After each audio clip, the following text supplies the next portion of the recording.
I'm a fighter, always have been. In the ring and in business. 30 years of battles, rising, falling, rebuilding. I've made money, I've lost money, but it wasn't until I created Zapata Systems was I able to really climb my way out. But the toughest fight, it wasn't physical. It was watching money walk out the door week after week, whether to vendors charging too much or labor not justifying the revenue. That money stress, it doesn't always stay at work. It follows you home, turns into arguments, cold dinners, and broken peace. And then there's the IRS, back taxes, deadlines, pressure you can't punch your way out of. Zapata Systems shows you what you're really paying. It gives you control, leverage, and savings. This isn't about surviving. It's about winning. You're in a fight. Start acting like it. Zapata Systems. Fight smarter.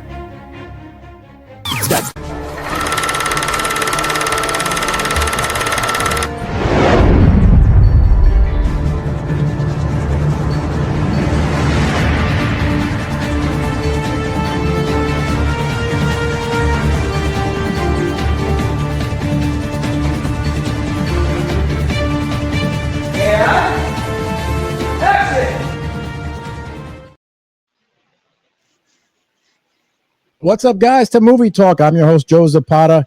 I am here. We're going to talk about Comic-Con that Dave was at. We're going to talk about the Writers' Room. We're going to talk about the Wonder Man trailer that dropped, and a couple other things. But first, let's introduce the team, the tools, and the talent. First, Dave, DC Callari. What's up, Dave? Evening, gentlemen.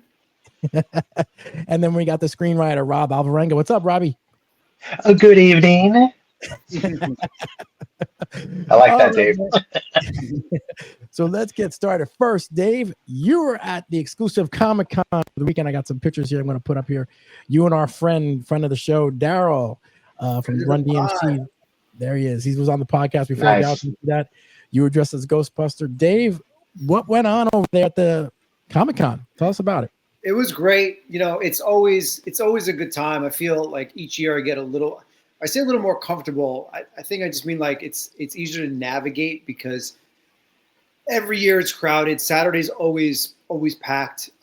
It's kind of cool when you, like, I'm not gonna lie, it was kind of cool to just like walk up to Daryl and be like, yo, Daryl. He's like, yo, bro, come here. It's like you kind of know people instead of just like having to wait online for everything and everybody. Did he have a long line? Yeah, at one point I went back. So I bought the first bag of cookies and he signed it. And I was like, I shouldn't open these, but I was so hungry. So I ate the whole bag. But I still have the signed bag. And then my girlfriend was like, get me a bag. I was like, are you serious? She's like, yeah, she was home. And I was like, all right. So I went back and got more cookies. And then there was like a big line waiting for him. And it was cool to see, like, he was signing comic books. He was selling cookies, coffee. Like people obviously love Daryl for everything that he's done up until now, but it was really cool to see people getting behind the stuff that he's involved in now with the cookies and the comics and the coffee. So that was really cool to see. Costumes is always great. New York loves their Ghostbusters. I said this in the video. Day 2, I walked in and I saw Ghostbuster right at the doors. So I stopped and talked to him for a minute. And within 30 seconds, at least 10 people came up asking for pictures with us. Some guy with a pro camera came and he took his Instagram and my Instagram. So I'm hoping I'll get some really cool professional pictures in the next couple of days once this guy goes through everything. Really, really cool just to just like be a focal point, you know, like every couple of feet. Hey, can we get a picture? We get a picture. Yeah. And, I put my costume together relatively quickly, even though like I bought everything and I did some zhuzhing up with the pack because I've used to do that kind of thing. And I'm watching all these YouTube videos of these guys be like, no, like it's like half an inch here and a quarter inch here to the pack used in Ghostbusters 1. And I was like, I can't with these guys.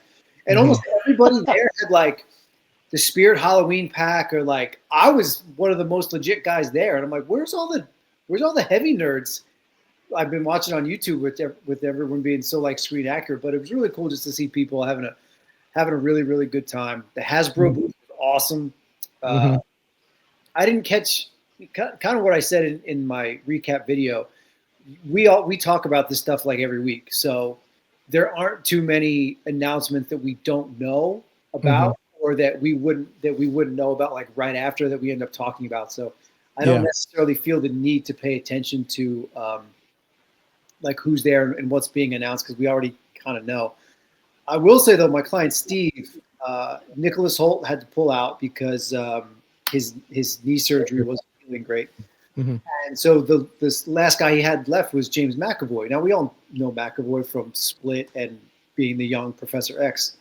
This guy's line was absolutely insane. Like so when you go down, you know most of them are behind their tables and you can see them from the line. James had his own little tent, and it was just like from here to Gibraltar, just the bank teller line from hell. And Steve was like, we just blew right. We were supposed to have a half an hour break, and it's like they just blew right through that. And they're usually supposed to stop at 7, and they had to go to 7:30. Wow! I had no idea McAvoy had like that much juice. Wow! Yeah, people still love him, I guess, his character. Yeah, yeah, that was pretty cool. To, Matt from Creative Geekery, or who is Creative Geekery. Yep, I saw that. I tried to see if I could get a little discount on the Ecto tour for the show, and he was like, Yeah, we got to figure out we're going to do that. Yeah, that's pretty cool. And your video's up. It's on the channel. Everyone watch it. He does a recap of it, the whole Comic-Con. But it was really great. I saw that and everything. You didn't have to wait in line again for the cookies with Daryl, did you? No, I just walked right up. Okay, I was going to say.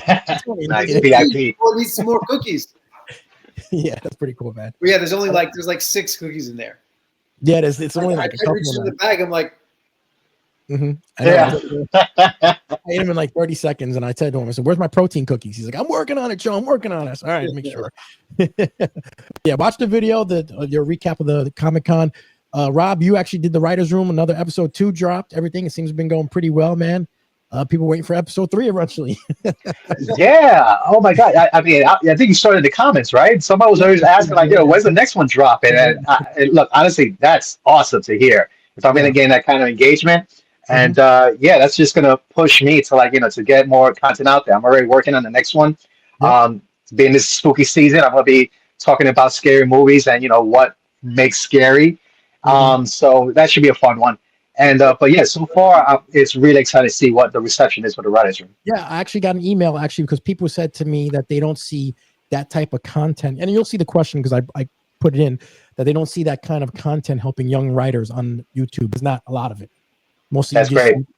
So you'll see when I get to that X section. But yeah, so let's keep on going here. And we actually lost a movie star over the weekend. Diane Keaton. I'm going to pull up her picture right here. She actually passed away over the weekend. She won an Oscar for Annie Hall. I loved her in Something's Gotta Give. Great actress. I was actually surprised they didn't reveal how she died or what she died of. Rob, you have any comment about Diane Keaton? Diane Keaton is like, she should be one of those names that when you hear it, it's like, that should be a name of reverence for anyone that's like, that's into cinema, that's into movies. Diane Keaton is a force. You look back, I was just looking back at some of her movies, and she's in a lot more movies than you really, realize. Yeah. The one that, the couple ones that I was looking at, that I was like, oh yeah, that was like, she's always like in like these, not sometimes the star, but sometimes the star, excuse me, and sometimes not. But she's just one of those actors that just steal her scenes. She steals all her scenes, and it was I think it's the one with Jack Nicholson.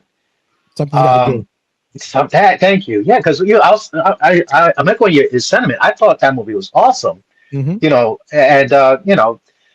mean, I'll be honest. I'm more of like the action. I like horror movies and that sort of things. Like the real, kind of like a real experience I look for. But some of these movies, it's like a real experience in itself.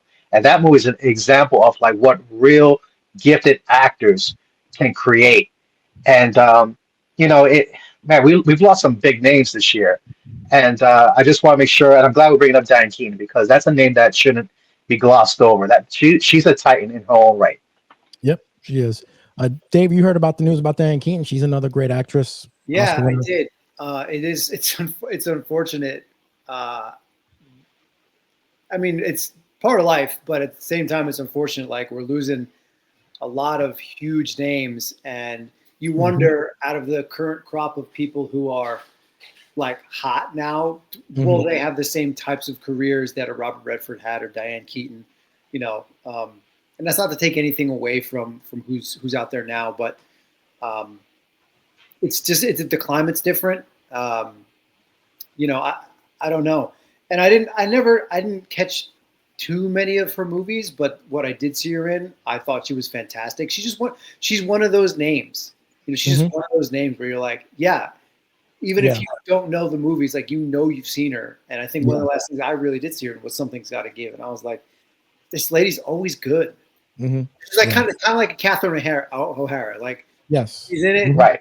Probably going to be pretty solid.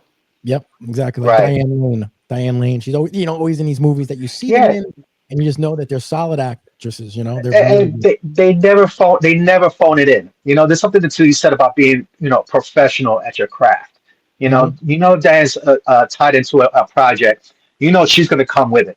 You know, she's going to bring it with everything she's got, and chances are she's going to be one of the better parts of the movie that you watch. 100%. All right. Well, rest in peace, Diane. The next thing I wanted to talk about, guys, as we shift gears here, is Marvel dropped the Wonder Man trailer, and that came out. I saw it, and I'm going to be honest with you guys. I wasn't too much interested in it. I saw it. I kind of was confused a little bit, and I was like, because I saw the Mandarin was in it, the guy who played the Mandarin, Ben Kingsley, in it. I was a little bit caught off guard with it. Was not expecting this, but it was there. I don't think it's going to do well, to be honest with you. Dave, did you see the trailer for this? Yeah, don't forget the prime minister of like Moranjapur, whatever that country was called, and Superman is in it too. Oh, yes. He's like the director. Yeah. Did we get a teaser of this a while ago? Because I feel like I've seen this premise, and it's like Marvel's trying to get into Tropic Thunder territory. I don't remember seeing a teaser. This is the first one. I feel like I saw. I'm like, oh, this is what this is. I don't know. You know, around the time when She-Hulk came out, I enjoyed She-Hulk for what it was. Definitely taking a different swing. But, and I say this all the time, I love a big swing. I love a big risky swing. But I feel almost everything Marvel is doing right now is taking a swing, because I don't know if they know what the hell they're doing. Yeah. We have everyone's prepping for Doomsday, and we're getting all this Doomsday stuff and blah, blah, blah. And then I know we'll talk about it in a few minutes, the possibility of, were we going to have Ryan Reynolds Deadpool in Peacemaker? But like, what is Marvel doing? You know, like, are they trying to steer the TV and just have the TV shows be the TV shows? And are the movies like, what? I don't know what they're doing. I'm kind of confused. And to have a whole bunch of like, the Mandarin's in it. Yeah, the Mandarin's in it. But is it? I didn't catch the character name, but is it the same guy? Yeah, it is. Yeah, it is. It's Travis Slattery. What are we doing? Well, what is happening here? What are we doing? Yep. Kind of crazy, you know. Rob, what did you think about the trailer when you saw it? I thought that Marvel was getting a little too cute with this. So a couple things. Wonder Man. So in the actual comic books, this character actually is a movie star. He's kind of like the Johnny Cage of the Marvel universe. You know, he actually does have legit powers. But he uses it more for show. So, you know, he's very much a showman. He's very much like, you know, a big ego guy. This is the character that I am familiar with, the Wonder Man I'm familiar with in the comic books. Now, I look at this trailer, and they took that little concept, that little like tidbit of that character, and they're making it into a whole series. And they're bringing in these like, you know, real meta, real world type of like sentiments that, you know, exploring if there really is superhero fatigue. So I don't know if that's their commentary or they're making fun of it. It's like, because the teaser, correct me if I'm wrong, I think this is a teaser. This is not the full trailer. Yeah, this is a teaser. Yeah, so based on the teaser itself, you know, it's kind of like, you know, it's like not taking itself too seriously, at the same time kind of saying a message about where we are in the industry with superheroes as like entertainment. I just think that the concept, while I get the angle, I don't think Marvel could pull this off. You're gonna need to have somebody that's gonna be really your writing team is gonna have to be really like dialed in to bring this out and make it interesting. Bottom Yeah. line, you said it yourself. You saw the teaser. You either got confusion or you're like, this looks like a snore fest. Yep, So 100%. I didn't understand it at all, but I do know at the Comic-Con, Dave, when you were there, they were mentioned that the Vision Quest, actually, the Vision series is going to happen. They actually brought out some stuff about that. I heard with Ultron's going to be in it. James Spader's going to be in it as a bearded, older human form of Ultron. So that looks like it might be pretty good. Because right now, out of the series, right now, I think WandaVision I enjoyed, Loki I enjoyed, She-Hulk was okay, but I don't know. Then they fell off. I like Moon Knight a little bit. Well, the thing that caught me off guard was that Vision Quest is confirmed to happen a year after WandaVision. Yes. Bro, that show was like 4 years ago. wow. What are we doing? Yep. Why are you giving us the Black Widow timeline again? Mm-hmm. Yeah. It's kind of I crazy. didn't know that. Black Widow as a movie was actually pretty good. It just came out 4 years too late. Mm-hmm. Yeah, it was actually pretty good. That would have been an amazing. That movie would have crushed it if it came out right after Civil War when it was supposed to. Mm-hmm. Right. All right. Well, Shame. Wonder Man. We'll see what happens when it drops. So terrible about Marvel in my life. Yeah, Marvel's been really good. So as we start a switch now, we're going to go to DC. A couple things happen. Now, DC's been doing great with the movies. I thought Peacemaker was great, obviously with Superman. Now, Warner Bros. Is being sold. Warner Bros. Discovery is going to be sold. And David Ellison is going to obviously purchase it. He's from Skydance Paramount. And there's rumors going around that once he comes in there and they sell it, he's going to replace James Gunn. And if he does, I think it's the worst move they ever could make. Rob, I'm going to start with you on this. Did you hear about this news about Warner Bros. Being sold? I did. This is the reason why we can't have nice things. Because somewhere along the line, somebody or something, some corporation with huge amounts of money says, hey, I'll buy that and we'll make it better. Better for what? It is good now. Yep. So I get it. We're in that age where it's like, these media companies it's all about mergers now. They're trying to, make these big conglomerate type of organizations where it's like they control a lot of entertainment and what's being spilled out for us to consume. Fine, that's where that's capitalism. That's how we roll here. But why mess with a good thing? This is the thing. Just because you could buy it and actually assume control of it doesn't mean that you have what it takes to make it good. I mean, we've seen this before already, haven't we? Once we get suits in where creatives should be, this is where we get issues all over the place. I.e., look at Marvel. There was a time where you saw just it attracted creative minds into that whole overall story arc from phase 1 through 3 through the Infinity Saga. And then ever since the culmination, they made their billions of dollars, and now it's just like, let's just throw all these things at our audiences, all these shows, all these movies, all at the same time, and expect to have the same bottom line. And it doesn't work because you don't have the creative juices, the creative direction that you're going to need.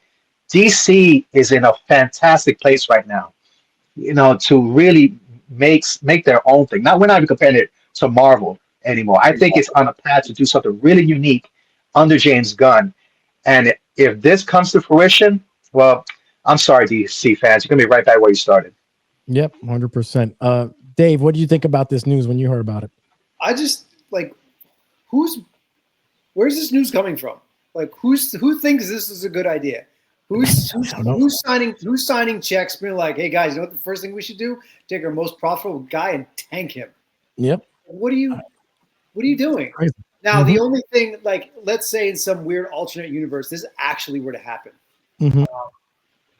I think there's a lot of people in the industry that would rally around Safran and Gunn, correct, and create their own studio.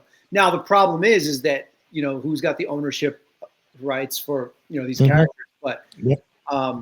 if they were to, this is just, you're shooting yourselves in the foot.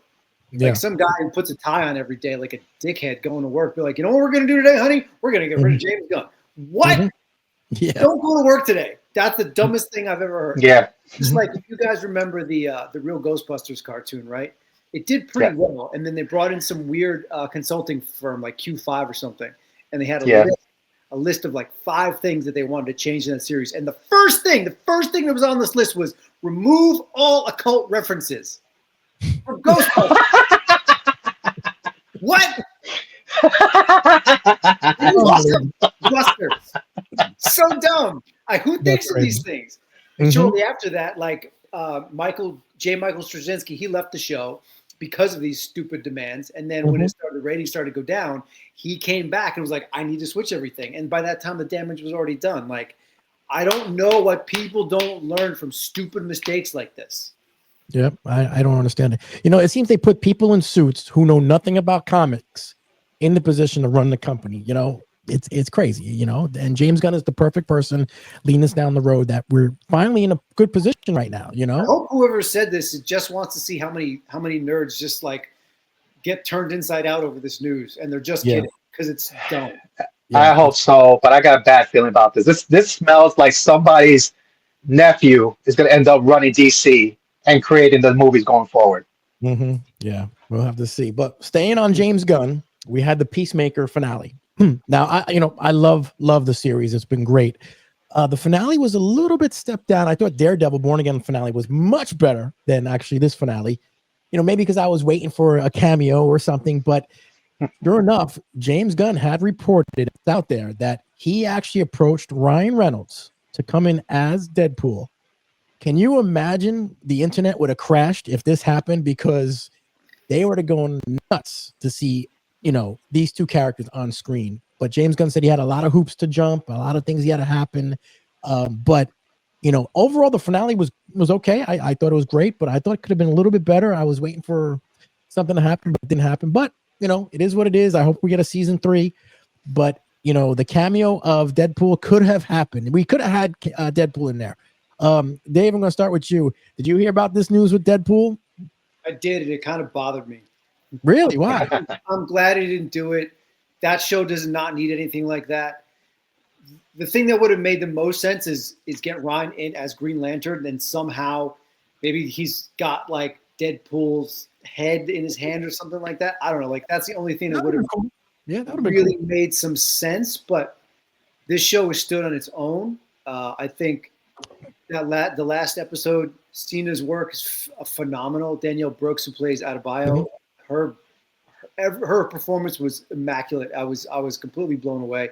I had to watch it a second time to really appreciate all the emotional and dialogue storylines that were kind of tied up. Like, I think that some of us we've been conditioned for cameos, and I'm glad that James Gunn is kind of taking us away from that a little bit. Like, Lex Luthor and his whole team of cronies, but they became an integral part of the last bit of the show. So it was more about telling the story involving those characters rather than like, hey, look who we have. And it did set up a lot. Like, we got to see Checkmate, and yes, granted, Chris is in Jurassic Park essentially, but everything else was so satisfyingly done. It just sets up like, oh man, what's going to happen next? But we know that the 11th Street kids they can get some kind of access to another QUC. Like, they're not at the end of their rope. It's just like, what happens next? And I'm real like, James Gunn has been surprising me. So I'm super curious to see where this goes. Rob, did you see the Peacemaker finale, and also the news about Ryan Reynolds as Deadpool almost happened? Yeah, I did. I'll start with the Ryan Reynolds piece first, because I'm actually on board with Dave. I thought about it, and I'm like, there was, my first reaction was, there's no way Marvel's going to let that happen. That was just my initial reaction. So you could have tried or you wanted to, but that was never going to happen on Marvel's watch. But, whatever. If he had a chance to do it, great. But I agree. I think that would have taken something away from the show, to be honest. And the way this storyline was unfolding for us, it would have cheapened everything. So I'm glad it didn't happen. It would have been something, definitely for, the internet buzz, and everybody definitely would have like, I mean, this show is popular, but I'm just saying Mhm. it would just been the whole, just go viral, Yep. on what happened in the finale. But get into the actual finale itself. So, James Gunn, if he's anything, he's honest. He said that this season was about the human element, of the show. Who Christopher Smith was, who these characters that are his friends now, his family now, who they are, and Mhm. how they're all broken people in one sense or the other, and how together they're stronger than they could ever be apart. And you see this in this series. There's a moment where they're all walking together. They brought on some new, members to the 11th Street Kids, and you can see like they're so much stronger now than where they were when we first saw them at the beginning of the show. And that they're able to take on now anything. They're ready for whatever's coming. So yeah, we got the cliffhanger. Yeah, Chris is stuck in this alternate dimension prison, but that flag put together. Um, it was cool for the emotional pieces, the performance pieces of it. But as far as like as a finale, it didn't really set up the cliffhanger very well, in my opinion. I think everything at the very end was just like we knew what was gonna happen. The Mhm. twist was like nothing really crazy. That Rick Flag was doing all this stuff to create a prison for Chris Smith. I don't know how I feel about that. It could have been done a little bit, something a little more panache than that. But overall, I did like it. I agree with you, Joe. It's a little bit of like, it's not the climax we were looking for. Yeah, exactly. But it's not the last we're going to see of Peacemaker. I know James Gunn is going to have something to do with him very soon, So hopefully it's another season. I'd like to see it, We'll wait and see. The only All thing I right. could go with that was like the 8-ish minutes of bands performing songs. Yeah. That was a lot of performances. That was a lot. All right, guys, we're going to get to the mailbag and we're going to get to the questions, but let's just take a word from our sponsor first. The all code right? never changes. That's why Straight Outta Jersey has partnered up with the Cosa Nostra brand. Not just a name, but a code you will wear on your chest. From the streets to the mic, we carry the same message. Respect is earned. Loyalty is everything. And silence is sacred.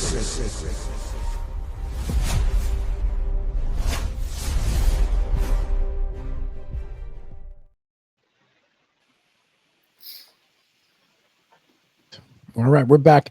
Time to do the mailbag. We got a bunch of questions that came in here. I kind of have to sort them all out because I don't want too many at a time, So here's the first one. Roberto B. from Blairstown, New Jersey said, "Hey, DC, I have thought I heard you mention you were a songwriter, musician also. What do you play?"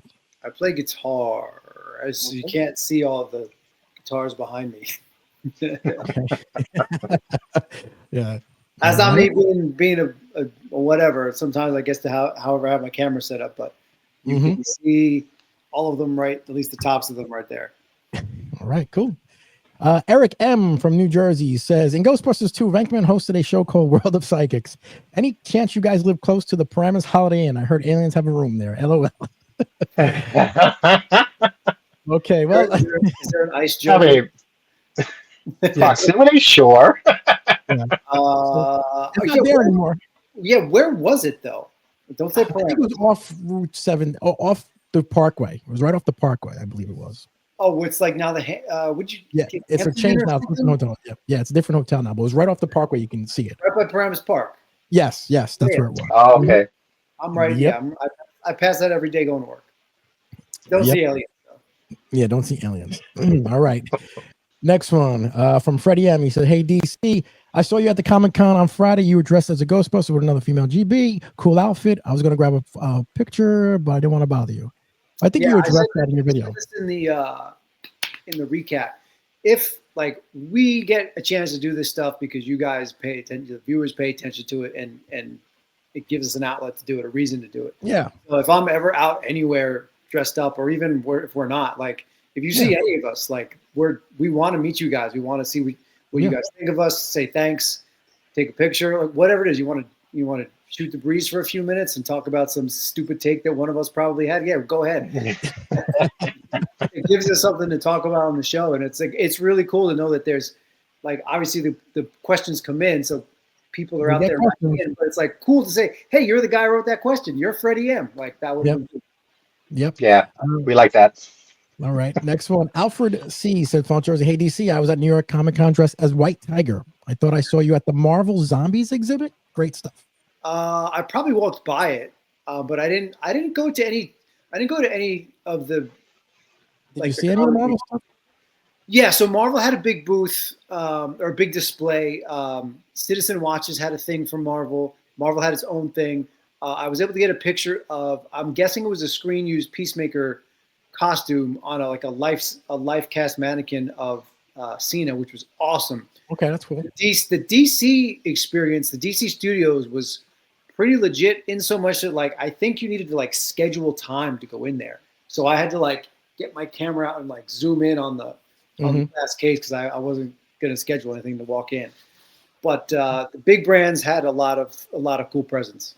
Okay, cool. Henry W. Hey, Screenwriter Rob, love your writer's room. There's really no place on YouTube where you can find content like that. Help inspiring writers. Thank you. You are onto something big. Subbed. Guess he subscribed. I guess that's what it means. Wow, Henry, thank you for that. Yeah, no, that means a lot because you know, I'm gonna be turning these things out a little quicker, but I do take care and really think about what I want to talk about because you know, this is my personal experience, and maybe you could relate to out there. When you go, you know, do these YouTube, you know, tutorials, or you do anything about screenwriting, you know, they give you the technical stuff. They give you all the stuff on how to put together a script and make it look like it's something that you know you should be reading. But as far as like the actual story, I don't see that a lot. You know, that's something that I wish somebody would have showed me a little bit more, like how to what kind of stories I want to write. So it's like that's even that perspective. They saying it that way, it clicks. So yeah, man, I really appreciate it. I'm glad you enjoy the content. I'm gonna keep working my darndest to get some more stuff out there for you and help inspire. All right, cool. Maria P. Emerson, hello, my favorite movie team. Any chance you guys will do a movie meet and greet in the tri-state area? Love show. We could talk about that. We could do something like that. Yeah, we'd let everybody know, meet and greet somewhere at a movie theater. I know a couple people are doing like they go to the movies and invite people to go, and then they just show up and take pictures afterwards. So yeah, we need a good movie to go see though. It's quiet right now. Yeah, that's true. All right, man. So that's it for the movie questions right now, and we're gonna go to your favorite thing is not true or false though. I'm going to do a little bit different. I was say my favorite that is false. But it is going to be a quiz. You're going to have to name either the movie or whatever. All right. So I'm going to start with you, Dave. Here we go. What movie did Tom Hanks win his first Oscar? Oh God. What was the movie he won his first Oscar? I'm gonna say it was Forrest Gump, but I feel it's wrong. Yeah. Rob? Hooch. Philadelphia. Oh shit. Philadelphia. All right. Let's see the next one. Rob, in Matrix, what pill does Neo take? The red one or the blue one? The red one. What? The red or blue? What do you say? Red one? Yeah, the red one. It is the red one. The royal blue one. All right, Dave. What is the first rule of the Fight Club? Pretty sure it's so you don't talk about Fight Club. Correct. All right, Rob. What was Miss Doubtfire's first name? Oh my God! It's it's like Adelaide or something. Some wild Welsh name. Yeah, you're on the right track. Yeah, he's real close. Oh man, it's on the tip of my tongue. It's like Adelia. Damn it. Nah. Dave, you have any idea?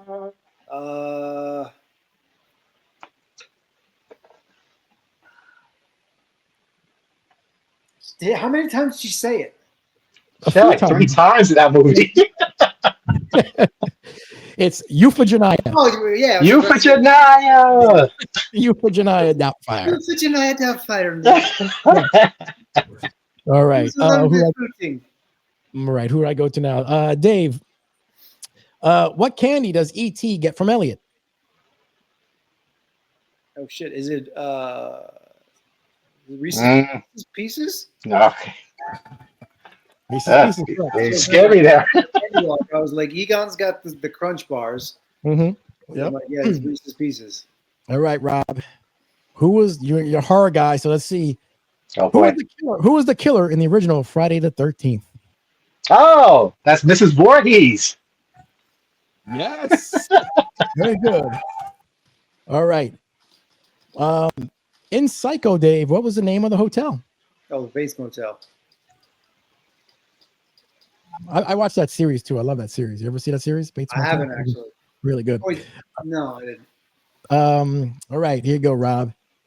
In the movie Superbad, what was the name on the fake ID?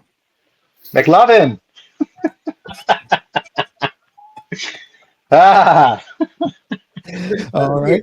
R&B singer. Yeah. All right. What movie, Dave, is this phrase from? There's no crying in baseball. League of Their Own. Very good. Very good. And finally, Rob, what movie won 11 Oscars in 1997? 11 Oscars, including Best Picture. Oh man, in 1997. That's not it. That's didn't we do this? Isn't it Titanic or something like that? All right. Titanic. Very, very good. All right, guys. All right. Now, I don't know. Next week is not the Halloween episode. No, it's the following week, right? Following week. Yeah. 2 more weeks till Halloween. All right. So, guys, another great week. We will see you next week. Enjoy your night, guys. Yes, sir. We'll talk to you later. Started from nothing. Jersey streets, we owned it. Jay-Z pumping iron. Bodybuilder coding. Beans on the course.